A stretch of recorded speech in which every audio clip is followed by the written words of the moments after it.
Hi, welcome to Educators with Oil. I am your hostess, Ronette Branham, here to offer biblical strategies for effective teaching. We are here to help each other thrive and survive, not survive, I don't know why I said that, thrive in this thing called education. We have so much to do and so much to give, and we want to give our best in everything that we do. So that is something that brings our guests today. We have uh, Norberto Troncoso Jr., and he is an educator. He is a educational coach, a consultant. He's a theater arts teacher and a debate coach. He has so much to offer, and he's going to give us some wisdom today, some things that we can discuss and talk about. So as so show some love in the chat if you're here for Norberto. How are you today, Norberto? Hey, I'm good, Ronette. How are you? I'm great. I'm just so excited to have you here because this is something that is like dear to me, knowing that we have fellow, I already know we have a niche, with Christian educators, and but we have fellow educators who are trying, not trying because we're doing it. That's called a curse word, trying. This is Who not. are actually, yeah, walking in our faith live in our classrooms, in our schools, trying to put our, I keep saying trying, I don't even say that word, but putting our best foot forward, in showing light to our students. Um, so again, thank you for joining me. Do you want to tell us a little bit about yourself? Because you have a lot going on, and I'm excited about that too. Yeah, no, of course. As you were saying that, I realized this paper dispenser was blinking, and I'm just like hyper vigilant on everything that's happening. For those of you that are out here, again, my name is Norberto Troncoso. I am a high school educator. I am a theater arts teacher at a charter school in the Bronx. And I am also an assistant speech and debate coach for the entire network that the charter school is under. I've been in the theater game for quite a bit of time, in the public speaking game. I've been at this for like at least 10 years as a professional, and just in general as just a lifelong learner. I've been doing this for about 20 years. And I think it's just crazy to think about like all of the places God has brought us through. Like it's lovely.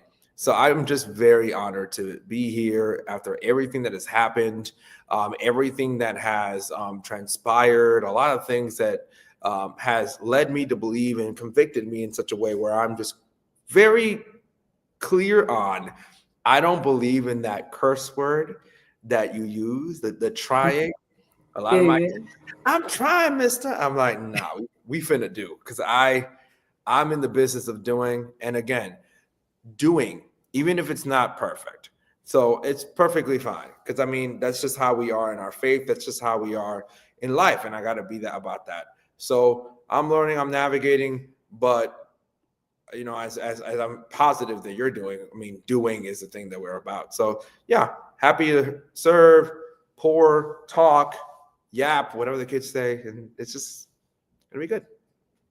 Yeah, I don't know, and that's a word that I don't say. And then today, I don't know. I just kept saying it because I knew you were gonna bring that out, and you were gonna say, "No, we're not trying." That is. I learned that was a curse word. We don't curse, but we do. We are human beings, and we do. So again, I want to thank you.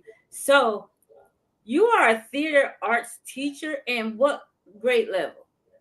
So I typically teach ninth to 12th grade, and yeah, And that's a debate coach in that school also. yes. So I do it in for the network of schools. So there are a couple of schools under that network. High school specifically, there are five. There are also, I believe, 4 or 5 middle schools as well under the same charter network. So I do work with them as it relates to speech and debate coaching. But again, that's more so on the part-time space and just like, I guess a la carte. That's very weird because we're not food. But As it relates to theater teaching, I do teach at one singular school in the Bronx, and that's again ninth and 12th grade, ninth through 12th grade. Oh, I like that. Yeah. I took a couple acting classes. Oh, not a couple. I took one acting class that lasted a few weeks. It was it was fun, but it was kind of, you know how they say get out of your head? Hmm. Like you get ready to say something or act something and then you like stop like right there. So that was kind of difficult for me back then. Maybe I could do it now, I don't know. But it just was kind of difficult to just be what I was trying to be. I don't know what was happening here. It's like it got stuck right here, and then I'm like, oh. But it was really fun though. It was really fun. I mean, I think I love that because I just imagine you just out here in all of these like classes. I'm about to get it, so I think it's just great.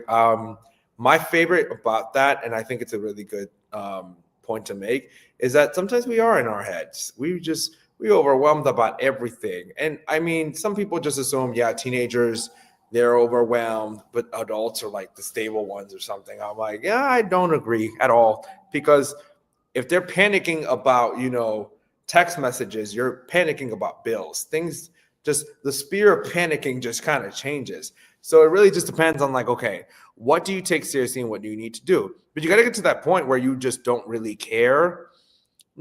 You don't care enough for it to be a deficiency for you.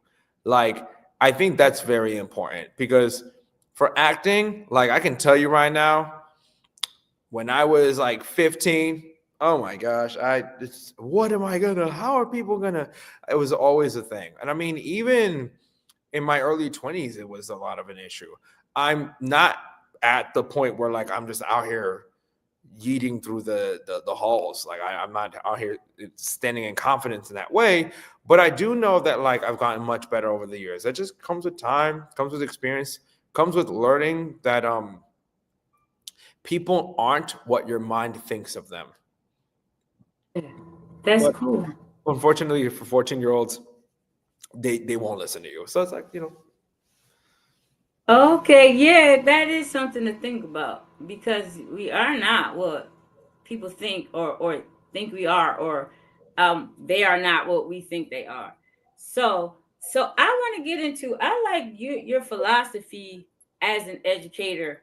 When you're saying you're putting your best self forward, you're walking in your best self because we have students here who need us, who needs a light, who needs something. So how does that philosophy work for you? Can you give us a little uh insight on that?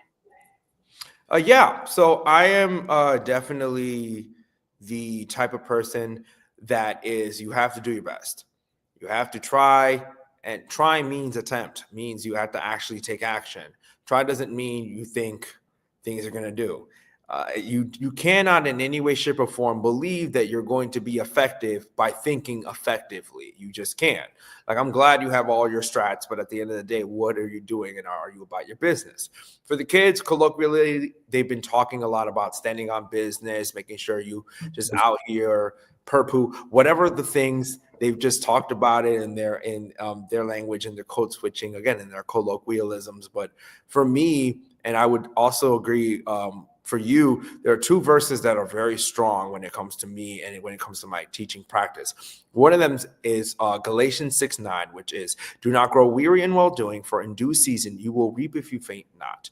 And again, reap not if you're phenomenal.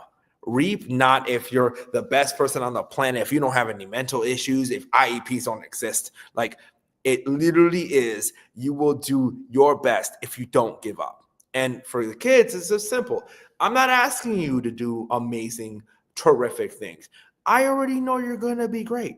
We're just going to have to get there. Your road might be longer. It's perfectly fine. I don't know why this came to my mind, but I'm just going to say it. I think about the Israelites because you telling me in an 11-day journey took 40 years. So a lot of it is mindset. A lot of it is trying to figure it Yeah. out. Sometimes God is just telling us we need to go in circles, but like, because we're not ready yet. You need to cook in the oven more. But I think the main thing is like, okay, what are we doing to make sure that we get to the best place effectively? And that's one. But the second one is, again, faith without works is dead. So you can think, love, pursue, hope, but at the end of the day, if you're not about it, then I'm not exactly sure what you expect. So I really believe that those two things are rooted in when I talk to the kids about best practices.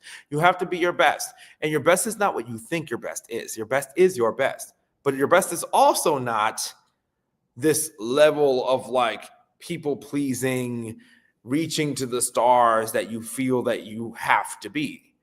Like it's something in the middle. We just need to find out what that is.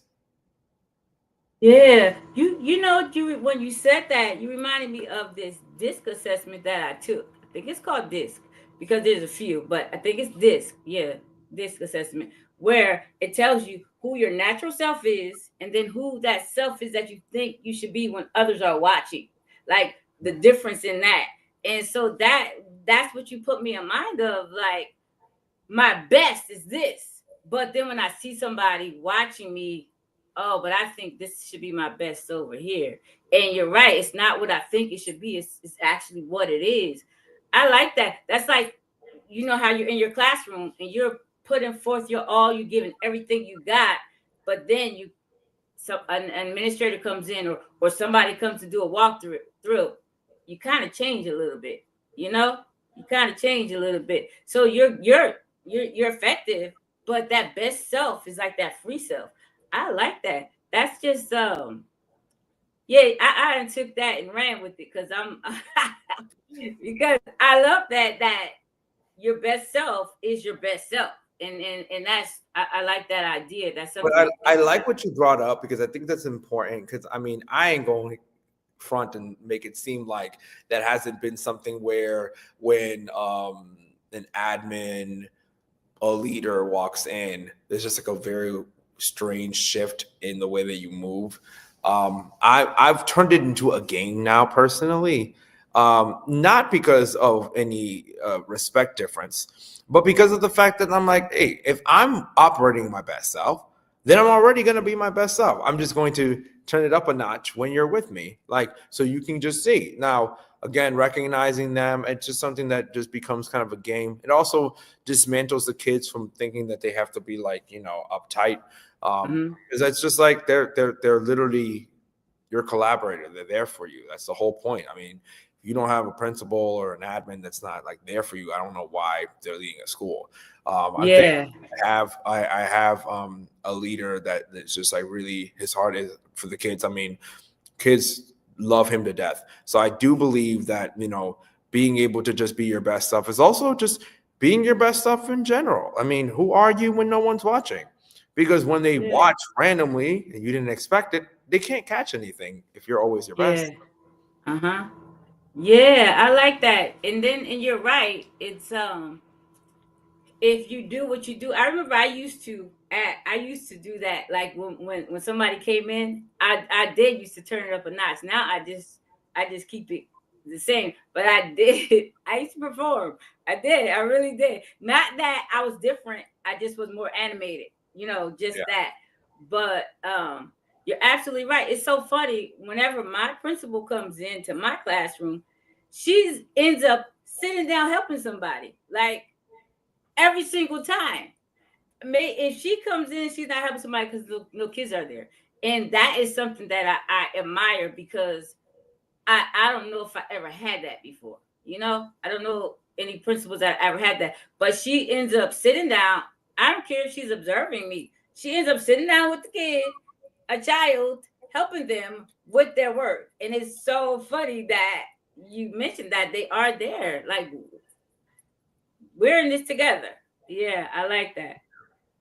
Um, so how does that work with you and your students? Is it like um does it feel like a performance or does it feel like I'm just giving them everything that I have? You know? Depends. I mean, honestly, I have to keep it real with them. I do believe that they are marred. They feel that, people are just putting on a facade or a show because, they're kids and, you got to do this as an educator. And it's just like, I mean, being that like I work as well in my alma mater, I think the main thing is like I don't think it makes any sense to mislead students and let them think that, oh my gosh, you have to always be at your best, and some days are not good. So there are some days where I do perform because it might be that I'm chugging coffee on 4 hours of sleep. It may very well be that they get the authentic me, but they're not gonna get the authentic me because they is kids and I am not. Yeah, yeah, So I'm yeah, not yeah, about to be like, yeah, you better mother. Like I'm not going to do that. Also, yeah, as somebody who's a Christ follower, I just try my best to not. Try my best to not, because again, flesh is flesh. So duh. But like I do believe that you got to try, and again, showing your best self is just again showing your best self, even if it's not the self that you're feeling up to at that moment. Because there's been many fights I've had to dismantle where it's just like, not because what she said to me. And I'm just like, yeah, yeah, but like, can you wait like an hour? Like, is it really going to kill you if you wait an hour? And most of the time, their energy diffuses because of the lag time. So they just, yeah, and I'm like, if it's that deep, then I feel like that warrants a conversation because you need to be heard. And again, I'm not the social worker. I'm just like, if I have a relationship with a kid, we can help out. But then otherwise, I'll be like, hey, you got to go with this person. But usually it's dismantled in that brief amount of time. So some days I got the energy for it. Some days I don't. Most of the time, they will never know, because yeah, the main thing is, I think by showing them that you need to try to be your best, and that will go for them. Because I'm gonna be very honest with you, Ron, that we know these kids don't be getting 8 hours. Sometimes they don't even get six.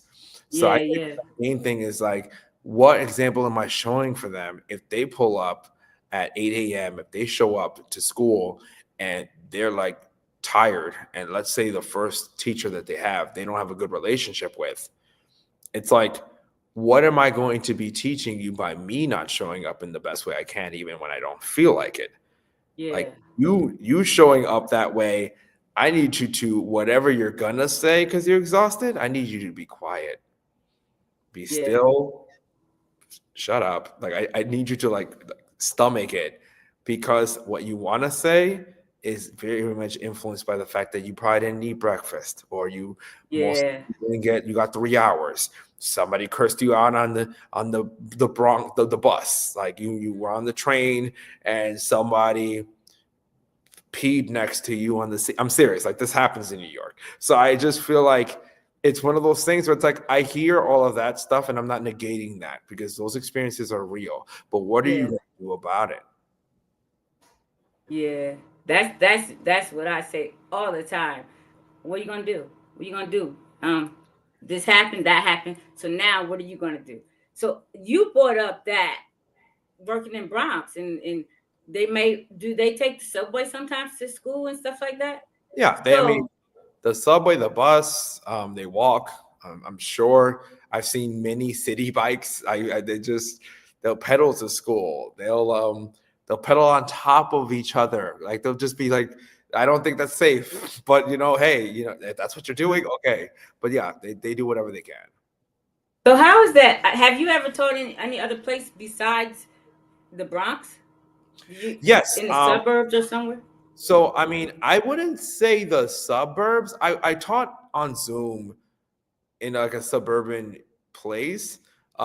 They had offered me something, but I was like, I'm good because I'm good where I'm at. I just have a heart for it. But I've also like taught. I've taught at Stanford. So like I've worked in like the speech and debate stuff over there. I have taught at some camps. I've also just had some conversations at some schools about some things. So not exactly like formally W-2 level, working Hmm. there, but I definitely have had that. But I've been with this network and a part of this like community for, I mean, almost 20 years. So I think it's one of those things where, I feel like that does impact a kid to see that like, oh, you consistent. Like, Yeah, because a lot of them don't have that. Like a lot of them, and again, a lot, they're me. Like, I mean, again, like I literally grew up like one of the communities is Highbridge in the Bronx. And apparently it's like a rough area. I have no idea, but like I mean, I would know because I grew up there. But like some Yeah. of the kids like live like within a 2-3 block radius of there. My dad currently lives there.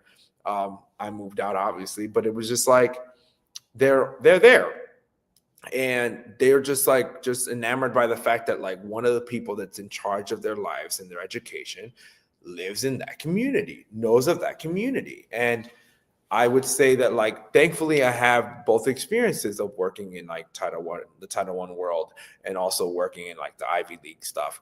I think it's Hmm. just a cool thing to be able to incorporate, because like there's just there's just like a level of excellence that I kind of have to have. I need to have it. Like it's just not up for negotiation. So, being uh in the school, you were a theater teacher, right? Yes. You teach. So how is that? Do you have many actors and actresses? Is it this? Would it be? Is it? You know how your electives? It's an elective, right?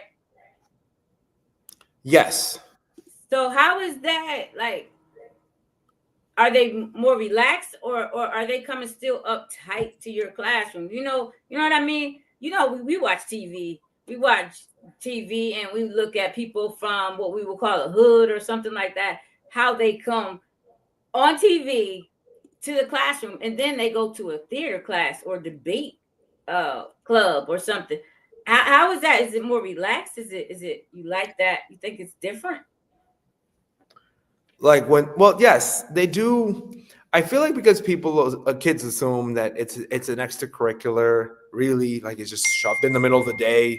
Um, like I do believe that they are assuming that this is going to be easy. It's playtime, and you're just my buffer to like take a core class. And the thing about it is, when we have it mixed with speech and debate, or with anything that would be seemed as rigorous, they are uncomfortable, because they're like, "Why are you up in my face, bro? Like you're a curricular, like an extracurricular teacher."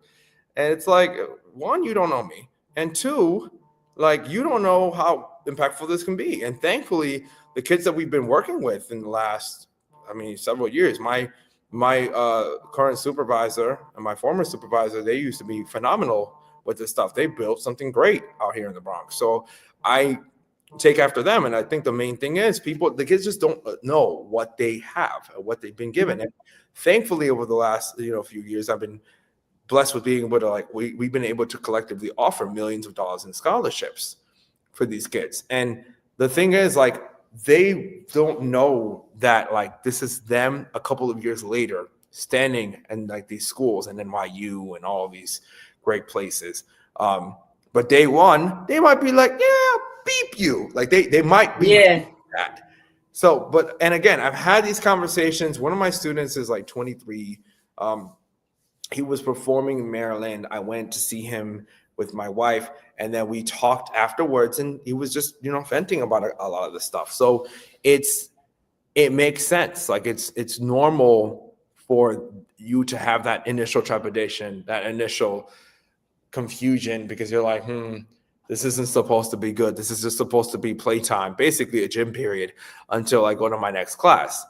And then when you're like raptured by the idea that theater, public speaking excellence is like thrown in there, like it just throws people off.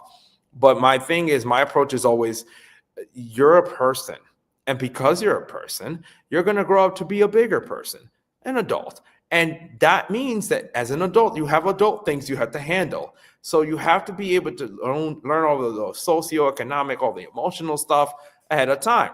Now, I'm not saying that like the class has to convert into like a mental health clinic, but I Mhm. do believe that there are certain things through their acting, through their performance, authenticity, tone, cadence, all of those things that they learn, that's going to help them achieve more. And I feel led to be throwing that stuff in the class. Again, even the stuff with the Bible verses, even if I don't say it explicitly, it's Yeah. rooted in that, because of the fact that there's no way you're going to convince me that you are okay with this becoming your future you if you just stay the same.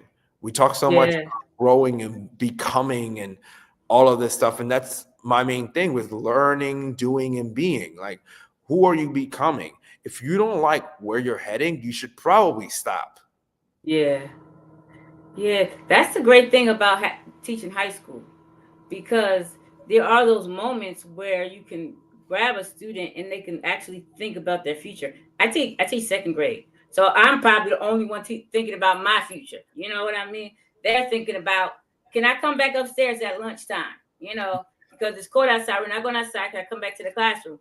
And I'm thinking about, how much longer am I going to be able to do this? You know, or what am I going to do for them tomorrow? You know, because that's something, I don't know if every teacher feels like that, but I'm a person who, I every day, if something doesn't go right or if something goes right, I think about it, I reflect on that, and then I'm like, what am I going to do tomorrow? What am I going to do to make a difference tomorrow? Did I meet his need? Did I meet her need? um what am I going to do? So that's something, I don't know if every teacher does that, but I do that. So how does that work for you? Do you, because you're in high school, you are, I know I'm making a difference, but you are making a difference. Girl, I think my thing is always like, I think second grade, I love it. I was actually talking about second grade, and I say that because my sister is at the school. Like my sister attends the school that I teach at. She's currently an 11th grader. When she was in second grade, which was what, 9 years ago, I was there 19, 20, and I was going to pick her up from school. And one of her classmates was like looking at me, staring at me, and I didn't know what to do. So I was like, okay, whatever, just some weird kid. I don't know. But I'm here working. One of our kids is doing very well in original oratory. He's master, great orator. He's changing a lot of things in every parts of the country. We're just in Florida. He's doing some great work. So he mentioned something. It triggered me because I'm like, hold up a second. We connected the dots to find out that the kid that was staring at me Mhm. in second grade, it was him, and he's now Yeah. in 11th grade because he's my sister's classmate again, 9 years. Mhm. And I think I have so many stories about that where a lot of the students that I teach, I either know their older sibling or I know their parent or both, or I know like the younger sibling somehow. It's great, and it does motivate me to be like, okay, what am I going to do this next day? What can I do to move forward and make this happen? And sometimes it's just a morning of type of situation where it's like, okay, I'm going to just do this. We're going to just run the play. Because I feel like a lot of times we as educators just want to kind of move forward. Like we're just like, we did that, we're going to move forward. And sometimes they just didn't get it. So Yeah. I know that that's more of like a high school thing, but it's one and the same. It's just like, if you didn't get it, you deserve for us to go back and run it again and see where was the disconnect. But I don't know if all educators believe that. I know I do, because I think that, if we can put the seed faith, consistency, excellence in you, then I mean, that's all. I don't need to grow it. It's gonna grow. Yeah. Like, and again, in due season, it's gonna reap. You're gonna reap a harvest, but like I gotta put something in there. And I think even, as a Christian in this space, like I may be the only Bible these kids ever read. And Yeah. they get to make the decisions. Holy Spirit convicts in whatever way He does. And honestly, whatever they decide to do, some of them might not be actors. Some of them might not want to do this ever again. But you know the skills, so you cannot deny that you at least know how to do it. And again, Yeah. whatever that you're teaching them is fine. I mean, I'm sure some of these kids are never going to see fractions again. Like, that's fine. Yeah. Like a triangle, no. Like I get it, but there are a lot of teachers that pour into these kids, and it's very clear that you can't deny you've learned something, and Yeah. it's in you. So I think that's the impact I want to always have, is just letting them know these are the skills that you need to make sure that you have a good life. And I mean, pop off whether you decide to go down this route or not. Yeah. That's that. You said a lot right there. You when you said that you want to make sure they learn something. That's me. Like, did you learn something? Did he learn something? Did he learn something? I have some students. I was talking to my partner teacher yesterday or today. I don't know, one of these days. It had to be today. And I have these students who don't know the alphabet, right? They came from other countries. One never been to school before. Two of them, I don't believe they've been to school before. If they have, they didn't go that often. Or if they went often, that teacher didn't come. I don't know, because I can't believe it. You know what I'm saying? So one little girl, every time I'm like, I don't know how to do this. So I put them on this platform on their iPads, and it teaches them the alphabet and teaches them words and all of that stuff, right? And so now when we go over phonics, this one little girl who I thought, I was just like, this is not going to work. Wait, let me go back. Let me go back. So I was talking to somebody a few weeks ago on the show, and she was saying, you might not see that growth. You're watering a seed or planting a seed, and you might see the growth next year or something. And I'm like, I don't want to hear that. I want to see some growth. That's me. I want to see some growth. So then I thought about, well, am I better than what the Bible says?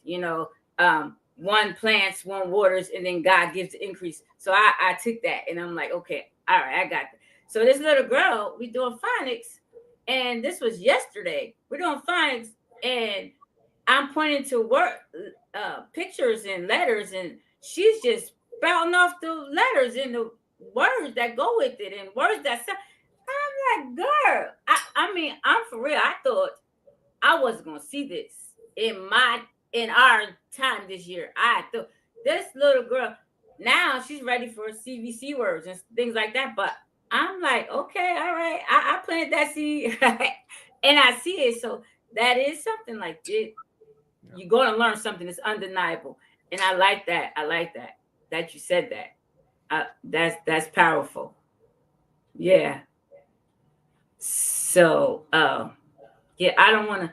I was trying to find my notes. I couldn't find them. You saw me looking at my iPad. Um, so you had something else that you said about meeting the students where they are. Because the kids are different. Um, I love the class that you teach. That's something that really makes a difference. So, what does that look like for you in your school, in your classroom? Not to mention you're a male teacher, a man of color. That's something. And teaching, I would say drama, teaching theater. That's is that we call that an anomaly? What do we call that? A unicorn? I mean, I guess both. I would say definitely. It's very strange. It's interesting because I think everyone learns differently. I definitely had an educator that taught me that one, and I believe that. Like, some kids just don't do well with writing, so we gonna try audio. We're gonna try video. They'll learn. It's only a matter of time. And the thing that I was used for the visual is like the fish trying to climb a tree. I mean, you getting mad about that? I mean, they're gonna always think they're dumb. It's just like wrong test. Yeah. You're trying to teach mastery, but you can't teach mastery going the wrong way. So it's just like, that's fine. We just have to change. I think where the burnout happens is when you think you have to change it 30 times for 30 kids. It's like, not everyone has to do it differently. You might find out that like 80% of them got it like that. And then like seven will do it something different. 1% probably don't even want to do anything. But like, what is it that you're doing to make sure that you can have your baseline, have your foundation, and change it? Because I'm willing to accommodate, I'm willing to change how I do the lesson. I'm not changing the lesson for you Mm-hmm. because that works. So we don't have to change the source material. We don't got to change the actual root of what it is. How we give it is the thing that we're looking at. So, I mean, this even has gone into like even youth groups, because like it's very it's very easy for me to be like, write out somebody off. Nah, they just don't like reading this. They don't Mm-hmm. want to, they don't like pizza, like things like that. It's just like, okay, let me just try something different. I mean, I'm still gonna give you the exact same content. You just gonna learn Hmm. differently. And most of the time, it's a home run. And my first year teaching here, I got to the end of the year. I swear, I thought people, the kids, I didn't do anything effective or substantial by doing that. And I heard from like the IEP kids, the IEP teachers, um, that like the impact of those IEP kids, the impact of the kids that didn't even really want to talk, it was substantial. Like phenomenal things, Ronette. I can't even begin to tell you the list of just like lives changed, perspectives switched, just simply because of the fact that like, hey, that other way you told me to try it just absolutely like accelerated me in a way I couldn't have even thought. and Yeah. and that's why I believe, educators definitely have to just try different ways, not different things. Yeah. Like that's the key, is what you're doing works, so Yeah. don't change that, just change the way you give it to them. Absolutely. I spoke with this lady. Now I'm going to mess it up because I can't think of what she called it. Universal. It's like differentiation. But she called it something, the universal, I forgot.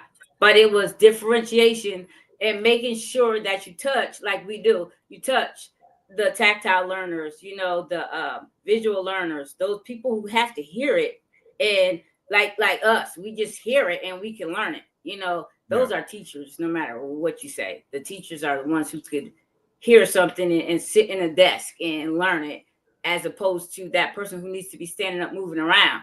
Um, but that is something that we all have to understand, that not every person learns the same. But like you said, you're teaching the same material a different way. Um, can I ask you a question? I used to sub, right, and I subbed in this drama class. The teacher was funny because he was a musician. I think the arts are the arts. He was a music teacher, but he was a drama teacher, and he had the students playing these games that I learned that I still do today, just because. And I was there for one day, and we had like acting out um, emotions with your feet, with your hands, with your head, like a sad head and happy hands, things like that. And then we had a throw the sound game where you went around and you threw the sound. Um, that shows you who's paying attention and who's not paying attention. So, do you have some things like that that work for your group of students? yeah, I mean, warm-ups for sure. I think getting people off of that rhythm, and at first they're just like, listen, why do we need to do this? I'm like, I didn't ask for your opinion on this one. Like, there's a reason. Because if you can unwind and shift your perspective, you're probably pissed about what happened last period. Let's be honest. So, what can we do to make sure that you're comfortable, that you're doing well? So that's something. I do have some of those games.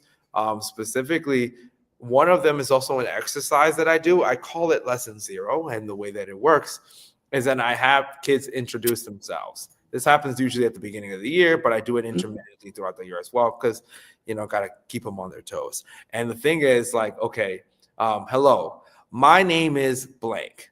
I'm in the blank grade. It's very nice to meet you. Let's have a great year. So kids just assume when I tell them that this is worth a test grade, that this is like, nah, this is way too easy. This is about to be a joke of a class. So they get to the front, they tried it, I buzzed them out almost immediately. I'm like, get out. They're just, what did I'm like, no, no, no, sit down, sit down. And then I'm like, hi guys, welcome to the theater. Let's do this. So the main thing is, okay, what am I looking for? I'm looking for you to not fidget. I'm looking at the way that you like move. Are your hands sweaty? Are you just like tapping your shoulder, tapping your clothes? Do you say a lot of likes, a lot of ums, a lot of wells, a lot of filler language? Are you looking at people in the eyes? Like all of these things are very much important. And that's what leads the conversation to, these are skills you need to perform a script, but also to be able to conduct an interview. Like it's very important for you to know this. So those are things, games, I guess, that I use with them. Another thing is change up, which is like a remix of an improv where you get a prompt and then you act in it. But if I say change, if I yell change or switch, they have to change the dynamic of the scene. So if they're there being sad about something that happened with like their significant other, I say change, they have to now be happy. They decide how they're going to do that. So they might just be like, I can't believe I trusted her. I go switch and they're going to just like, oh my gosh, I'm so glad she did that. I'm so happy now. I don't know what they do, but I'm grading Mhm. rubric wise. I'm like, okay, like how's that change? Does that thematically make sense? Because if you do good things but they don't add up, you can't convince other people that they're good as well. Yeah. So I think things like that just help them. So I use that a lot. I like that. I'm gonna ask you, before we hang up, I'm gonna ask you for some examples because I really like acting. I don't know what you call it, drama games, acting. You call it warm ups. Yeah. Yeah, I really like that. That like my students love it. I have forgotten some things. I guess I did at the beginning of this year. The years are flowing into each other, so I'm pretty sure I did it with this class. I do know I do like to throw the sound game, and then I'm watching my students like who's going to drop the sound. They're talking and having just talking, and then the sound comes or the word comes, and then they don't even know. And so I'm like, oh yeah, I can see. So that helps me understand the students at the beginning of the year. Yeah. Oh, that's me. You heard that? I open up my phone and then it's on. So yeah, I like those games. So I'm gonna ask you for a couple. Okay. So is there any? I'm feeling like I can understand your philosophy, your education philosophy, or your um, coaching philosophy for teachers. Um, is there any something that really hits home for you that you feel like teachers, if we don't do it, we should remember to do it, even if we used to do anything like that? Any insight that says this really will knock this out the park for you in your classroom? Breathe. Ah, yeah. I It's just I've heard all that. I know how to breathe. No, I God rested on the seventh day. So I mean, the whole idea of rest, and this is coming from a recovering workaholic. Like I do believe that you need to breathe, rest. Do we're off tomorrow because of Lunar New Year? Good. Don't open your laptop. Just take the day. If you need to at night, go back to whatever. I understand. But you need those moments because if you don't allow yourself to recharge, then I don't know how you expect to have any battery. And I feel like we know these concepts because it's like, yeah, batteries, cars, you know, like we get those things, but like we don't put it into practice. And it's like that's the whole faith without works thing. Like if you just have it in concept but not in practice, I don't exactly know what you possibly think is going to happen. Like I mean, let's be honest here. So I would say if there's one thing off the top of my head right now that I would tell educators, and I mean this because I'm trying to tell this to myself, is rest. Take your Yeah. marks, take your beats. You will not be excellent. You will not be your best if you do not rest. Yeah. How come that's so hard? That's crazy, right? I don't know. Because we feel like if we're not doing much, then we're not doing anything. And the thing Yeah. about it is, we have faith that he will take care of all our needs, that everything is going to work out in the best way possible. I mean, yeah, I mean, you just said it. That doesn't mean you believe it because you're still working like as if you don't believe that it's going to work out. So I'm not saying that Yeah. back like as if nothing's going to happen, but rest easy. But we don't want to do that. Yeah. Absolutely. I have to do in I don't know the date. It's on a Saturday. I think it's in 2 weeks. I have to speak like a 30-minute thing, and it's about mental health, right? Mhm. And we last Saturday we talked about some things, And my thing now is we are saying things and then we backtrack. Like this, I heard somebody say they came on a call or something, and they said, God has not given you a spirit of fear, right? And then they say, but if you have fear, do keep on going. Like what? What?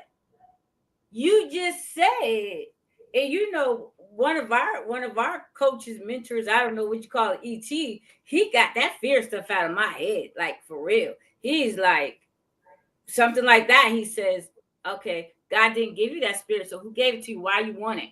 Let that go. And he's like, well, just say, you found the devil then, right? And then that's going to change your mentality about that fear. And I'm like, you're right. I don't want that. God didn't give me that. But that's what you're saying. People say things, and then it's like, do I believe it or not? Because I'm backtracking what I just said. We should say that the word "but" negates everything you just said, and so that is something. It shouldn't be so hard for us to relax when we know we should. Yeah. Um. But what we know and what we do are two different things, which again loops back to the beginning of this conversation. It's just that's cool that you think about all these things, all these practices, or the kids, you think the best of them, or you believe that, but that doesn't really do much until I see what you're doing. Because are you really about it? And some of these kids, especially in the communities that we serve, I mean, do they believe you're real? Do they believe you're Yeah. authentic? You believe you actually care. And you show that, like, again, care about them, about you. Yeah. Because if you're running on E, I mean, good luck being able to give them anything substantial or good. Like, you can't Yeah. edify anybody if you're empty. So it just, you have to be willing to pour, take time for yourself so that you can be effective. And when you know that you got it, then give it. Yeah. You know, every conversation goes back to that self care, that mental wellness. Yeah. Like every conversation, like it goes back to that. I don't know if we just since COVID-19, since 2020, that we start thinking about this, or is has we have we always been thinking about our wellness, but we just haven't been putting it into practice. But now, like people are taking their time. People are actually taking their time. I tell you know how many absences I see because people said they had a rest. I have a headache. I can't. I gotta rest. So that breathing and taking that time for yourself is much needed, and I'm glad that we are talking about it now. Yeah. Yeah. So I thank you for that. That's awesome. And so you said, okay, I want every teacher, I don't care what you teach. I think every teacher should have drama warm-ups, drama games, drama just as icebreakers, just as relaxing, just as warm-up, just as time to say, when the kids need to unwind, they're wound tight. So I know you gave us that. Can you give us a practical example of how we can use one of those warm-ups in our classrooms? I know you weren't expecting that, but you got this. No, that's fine. I mean, one of the ones that I use, not only in theater, but like whenever I've had to like cover senior lit or anything, has been, I mean, lesson zero for sure, which is the one that I explained with the hello, my name is, but also it's called Bibbidi Bibbidi Bob. And it's a concentration game because I just keep stacking rules on top of it. So it teaches you have to be focused and you have to think about this, and it's a quick one. So once you know the rules, it's just as quick as that. So if I say Bob, you have to say Bob. Like if you say Bob, you can't say anything. So if somebody calls on you and they go Bob, you cannot say anything. So already seeing how people go Bob, Bob, Bob, no one's saying anything. And then the second is if you go bibbity bibbity Bob, the person that you're saying it to has to say Bob before you finish saying bibbity bibbity Bob. So I've added these two things. Already some people are starting to fumble because if they're not paying attention, they think you didn't say the first bibbity bibbity. So they lose because of the fact that, okay, this is not what it's supposed to be. Or if you say bop, they want to say bop fast so that they don't get tagged out by the second thing. But because they said bop when you said bop, they lost because they didn't. Oh, all That's right. all. Because I'm trying to figure out. Okay, I get it. Get it. So Okay. that's already two. But then I add things like I'll be like, oh, this function, like it'll be like Charlie's Angels, and like three people have to be like this, or like if you're a Viking, three people have to be like this. Like there's just you just keep adding things. One of the crazy ones that I did at Stanford was I added this one called Splat, where if I call your name, then you have to duck because someone's going to like blast you on the side. But if they both blast each other at the same time, the person that I called ducked, then they have to like go like bang bang bang bang bang, like they have to like do that until somebody runs out of breath. So it's like a multi-layered thinking kind of game that's really rooted in concentration. Are you listening? Are you willing to like shift at a moment's notice? Because I could go bop bippity bippity bop bop Charlie's Angels splat your name. Like I just could just keep that up. Oh, okay. All right. You have to write that down for me. So Yeah. yeah, cause I love those. When you need a brain break, and instead of the kids just going off on their own, you can do something like that on the rug. We have rugs, so you could do a game like that, and they love it. I had a difficult class last year for a little while, and we had to do those games because we had to like we can't learn today. We can't learn today. We're gonna go to the rug and we're gonna play some kind of I don't know what you call it, emotional IQ acting game. And we will have to do show me sad feet, show me happy feet. We had to do it. Like we had to do it like once a week, probably twice a week. We had to. So I love that. I think every teacher should have that in their bag, a bag of tricks, bag of fun. Um, and just so happen you're here to give us some insight on that. Yeah, no, So, before they're students, they're kids. So it's like yeah, you gotta appeal to that as well. absolutely. Yeah, they love it too. Some kids try to get shy with it, but then if you I don't know how you get them relaxed, but they do after a minute. They do after a while. I don't know. The older they get, do they get more uptight? Probably. I don't know. Um, I but mean, I thank you. I thank you. You were about to say something. Did I cut no, you I off? was just gonna say the older they get, they think they're too good for it. And it's like Oh, stop being so serious. Stop, you know. yeah, yeah. Stop being so uptight. Get yourself together. Yeah. And then you get to my age, and then you're like, I don't care. I'm gonna do it. You right? That kind of stuff. I wish I would be. I wish I was who I am now years ago. You know, long time ago, where I was just good with myself and relaxing. You know, and not so uptight. Um. So I thank you for coming on. I appreciate you. Um, Roberto, so how can we get in touch with you? I put down there your LinkedIn page. That's it. If somebody wants to contact you for Yeah. consulting or My LinkedIn, my email, you can be able to reach out to me. I respond very quickly, so you don't got to worry about that. But yeah, those are the best ways to get in touch with me. okay, I appreciate it. Like for real. Um, So we got a couple of people are in and out today, and I appreciate all of our guests. Anybody watching, I appreciate you and thank you for the comments. Because this is so insightful. No, especially coming from an actor. That's something I admire actors because I like I said I took a few classes.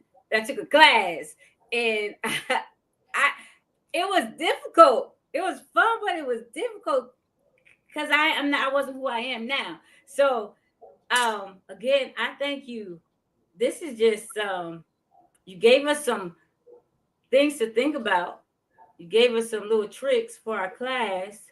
And again, this is you have any last words you want to say before I close it? No, I mean, hey, just have fun. Stop taking yourself too seriously. Whether you're 5 or 85, just stop taking yourself too seriously. It's not that deep. That's so true. We get so serious. We teach in the class. We like so serious, and then the kids not listening. We like get yourself together. But yeah, it's not like you're gonna come back tomorrow. No, Like you can't coming leave. back tomorrow. That's so funny. Yeah. So again, this is that our guest Norberto Troncoso Jr. and this is Educators with Oil podcast. I'm your host, is Ronette Branham, here to offer biblical strategies for effective teaching. Thank you for joining. Please like, share with educators, and subscribe to Education with Oral podcast on any platform. And again, thank you and have a blessed night.